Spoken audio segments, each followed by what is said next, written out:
Historic night ni LeBron James, ginawang espesyal palalo, takeover ang dynamic duo ng Lakers, tanggal ang angas ni Zion. Ngayon lang na-hype ng ganito si Luka, napasayaw pa sa harap ng Lakers crowd. So dahil sa napakagandang run ng Lakers, tinanghalang 40 years old na si LeBron James na Western Conference Player of the Month matapos mag-average ng 29 points, 10 rebounds at 7 assists per game. Hindi lang yan dahil sa laban nila ngayon kontra sa Pelicans, isang puntos na lang at makukuha na rin ni LBJ ang another milestone na siya lamang ang nakagawa sa kasaysayan ng NBA. Well, speaking of, di na nag-aksaya pa ng oras si LeBron pagbukas ng unang quarter under 8 minutes. Heto't sinungkit na agad ni LBJ ang kanyang ika 50,000 point mark, career points. Nag-iisa lang yan sa kasaysayan ng NBA kung saan bukod dyan, napakainit pang naging simula ni Luka Doncic na kumanalang naman ng 15 straight points with 3 3-pointers, shooting 5 of 7 sa field. Dahil dyan naipagad si Luka at ngayon lang yata napasayaw ng ganito sa harap ng Lakers crowd. Naip din si Austin Reeves at natambakan agad ng double digit ang Pelicans 17-28. Mainit ang naging outside shooting ng Lakers. Dalton Knecht at Shake Milton kumana rin ng back-to-back 3-pointer 36-23 end of opening frame. Second quarter nang makabawi agad ang Pelicans ng 17-4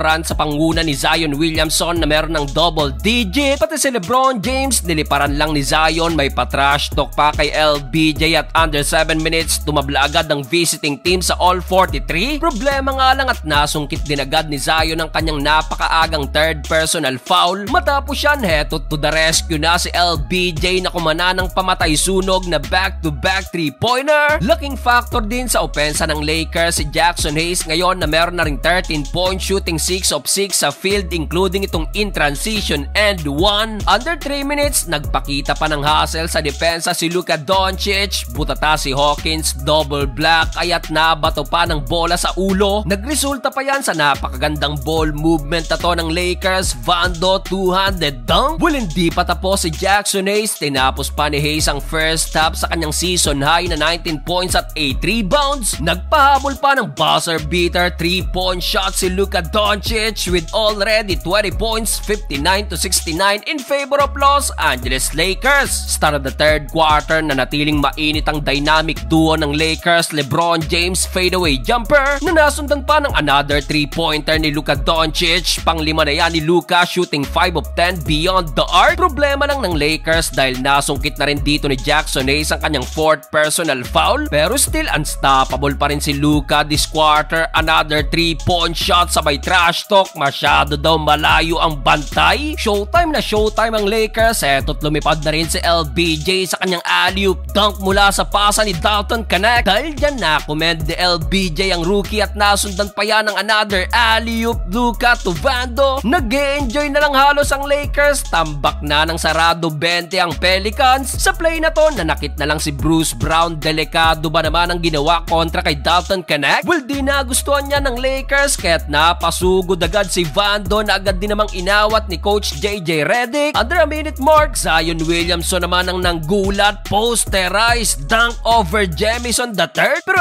LBJ, binura lang din niya ng another 3-pointer 102-84 in favor of Los Angeles Lakers. Fourth and final quarter, nagkaroon pa ng shootout sa pagitan ni Zion at LBJ. 37 points si Zion at tinapos naman ni LeBron ang historic night na to sa kanyang 34 points. Si Luka naman almost triple-double, 30 points, 8 rebounds at 15 assists. Sa uli, panalo ulit ang Lakers at magtutuloy-tuloy ang kanilang winning streak.